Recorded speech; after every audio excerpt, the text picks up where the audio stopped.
सोमवार के दिन शिव जी के मंदिर में प्रातः के समय पर बाबा को ऐसा 5 पंच बेलपत्र, पंच दुर्वा, पंच पुष्प, पंच पात्र जल।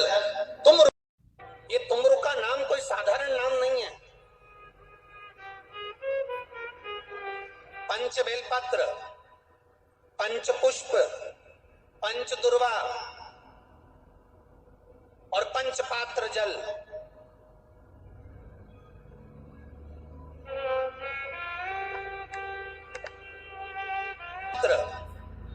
पंच पुष्प, पंच दुर्वा और पंच पात्र जल।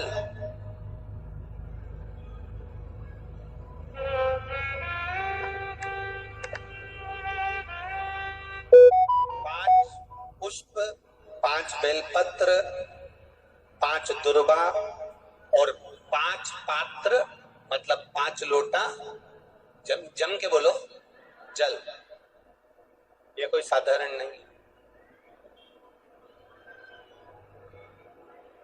पंच बेलपत्र के साथ, पंच पुष्प के साथ, पंच दुर्वा के साथ, पंच पात्र जल के साथ, ये सहजता नहीं है।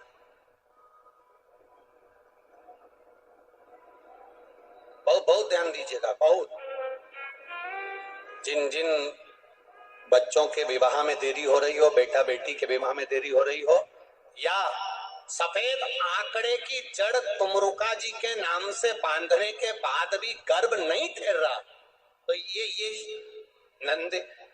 नंदीश्वर शिव महापुराण की कथा खगड़िया में जो चल रही है बिहार में, इसके आज शुरू के दिन की कथा का स्मरण करिएगा। 5 बेलपत्र, 5 दुर्वा, 5 पुष्प और 5 लोटा जल। सोमवार के दिन शिव जी के मंदिर में प्रातः के समय पर बाबा को 1 बेलपत्र, 1 दुर्वा, 1 पुष्प, 1 लोटा जल समर्पित कर थोड़ी देर रोककर श्री शिवाय नमस्तुभ्यम या पंचाक्षर मंत्र ओम नमः शिवाय स्मरण कर महामृत्युंजय मंत्र का स्मरण कर फिर बेलपत्र, फिर दुर्वा, फिर पुष्प, फिर जल, ऐसा 5 पंच बेलपत्र, पंच दुर्वा, पंच पुष्प, पंच पात्र जल तुमरुका जी का नाम लेकर समर्पित कर उस जल का आचमन करिए। 5 सोमवार या 7 सोमवार करिए। बाबा गर्भ अवश्य ठहराएगा और संतान अवश्य होगा। तुमरुका जी के नाम का स्मरण ही जीव का आनंद दे जाता है। बोल तुमरुकेश्वर महादेव की, नंदीश्वर महादेव की। शिव के नाम का उच्चारण हमारे जीवन का सुख दे जाता है। चावल का एक आखा दाना जानते हो? पूरा खंडित चावल नहीं। कितना चावल? 1 दाना चावल का शंकर भगवान के शिवलिंग पर समर्पित करिए। 1 बेलपत्र जिसका डंडी का मुख अपनी ओर हो, जहां से चावल चढ़ाया है, उस चावल के ऊपर अपनी कामना कर रख दीजिए और चंद्रमौली भगवान का स्मरण करिए। कौन से भगवान? शंकर भगवान का सर्वश्रेष्ठ सुंदर नाम है चंद्रमौली। चंद्रमौली भगवान का स्मरण करिए।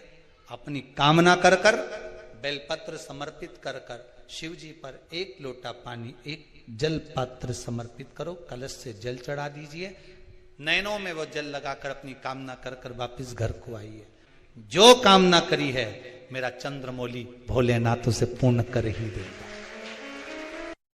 महाराज, दुनिया के लोग नहीं समझते कि शंकर पर जल चढ़ाने का क्या लाभ है। शिव महापुराण कहती है, अगर एक दिन शिव महापुराण की कथा कहती है सोमवार के दिन भगवान शंकर को अगर जल चढ़ाया जाता है तो घर में तेज लक्ष्मी प्राप्त होती है। क्या मिलती है? तेज लक्ष्मी। कर बैठी थी, उनके नेत्र से अश्रु गिरा, उससे बेलपत्र उत्पन्न हुआ। काय का वृक्ष उत्पन्न हुआ? बेलपत्र। पूरी दुनिया में केवल एक बेलपत्र का वृक्ष कैसा होता है जिस वृक्ष के नीचे माता लक्ष्मी शाम के समय पर बुआरी लगाने के लिए जाती है, झाड़ू लगाने के लिए। बेलपत्री के पेड़ पर बेलपत्र का वृक्ष, जिसके यहाँ लक्ष्मी नहीं टिकती हो, पैसा घर में नहीं आता हो, बहुत चिंता लगी रहती हो, लक्ष्मी से जुड़ी हुई, व्यापार से जुड़ी हुई, पैसा आ ही नहीं लिया, बहुत मेहनत कर रहे हो। सोमवार की सोमवार 5 सोमवार बेलपत्री के पेड़ के नीचे एक घी का दिया लगाना चालू कर दीजिए। शाम के साथ थोड़ी सी मिट्टी बेलपत्री के पेड़ के नीचे की उठा कर लिया, घर के अंदर लाकर इतनी सी मिट्टी लाकर पटक दीजिए। 5 सोमवार करके देखो, छठे सोमवार पे करने की जरूरत नहीं पड़ेगी, व्यापार अपने आप बढ़ना चालू हो जाएगा। लक्ष्मी शाम के समय पर प्रतिदिन बेलपत्र के पेड़ के नीचे कुंवारी लाना जाएगा। शंकर भगवान की प्रियता बेलपत्र, पहले भी कथा में कहा, फिर कहते हैं, जिस व्यक्ति के जीवन में धन, संपदा, वैभव, सत्ता, लक्ष्मी की थोड़ी भी कमी दिखती हो, उसको बेलपत्री के वृक्ष का पूजन चालू कर देना चाहिए। जाओ सोमवार के दिन बेलपत्र वृक्ष के नीचे जल चढ़ाकर, जल का सिंचन कर कर, उसी बेलपत्र के नीचे शाम के समय पर संध्या काल में, प्रदोष काल में भगवान देवाधिदेव महादेव गौरी शंकर का स्मरण करो। बेलपत्र की जड़ की ओर, बेलपत्र की तना की ओर, बेलपत्र के वृक्ष की ओर तुम्हारा मुख हो, कोई आसन नहीं, कोई आसन नहीं, केवल बेलपत्र के वृक्ष की ओर तुम्हारा मुख हो। जहां बेलपत्री का वृक्ष है उसके नीचे बैठकर, उसकी छाया में, उसकी ओट में पंचाक्षर मंत्र नमः शिवाय, या फिर षडाक्षर मंत्र ओम नमः शिवाय, या फिर श्री शिवाय नमस्तुभ्यम का स्मरण कर कर अपने हृदय की बात गौरी शंकर से, महादेव से कहे। शिव महापुराण की कथा कहती है 7 दिनों में एक दिन सोमवार का ऐसा होता है जिस दिन 33 कोटि देवी देवता बेलपत्री के वृक्ष के नीचे बैठकर भगवान शंकर और पार्वती का स्मरण करते हैं और शिव पार्वती उनकी झोलियां खुशियों से भरते हैं। देवता भी जिनका भजन कर रहे हैं वो बेलपत्री के वृक्ष के नीचे। लक्ष्मी, मां लक्ष्मी भी बेलपत्र के वृक्ष के नीचे निरंतर विराजमान होती है।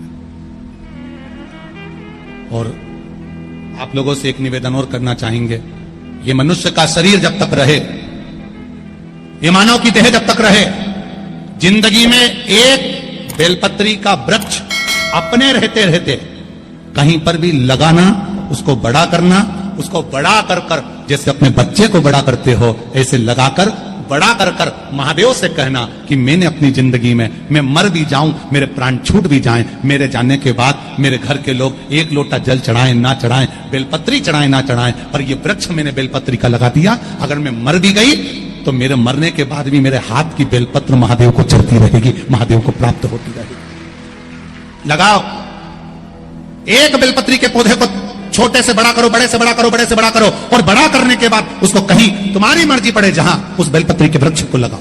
अगर गलती हो गई है, बहुत गलतियां हो गई, बहुत दुख पड़ गया, तकलीफ में आ गए, लग रहा है कि मुझसे बहुत गलतियां हुई है, बाबा मेरी नहीं सुन रहा, ये बेलपत्री का भाग की डंडी पीछे की ओर कर, जहां बैठकर बेलपत्र चढ़ा रहा, पत्ती का मुख अपनी और डंडी का मुख सामने। शिव की कुछ आराधना है, मेरे भोले बाबा की कुछ आराधना है।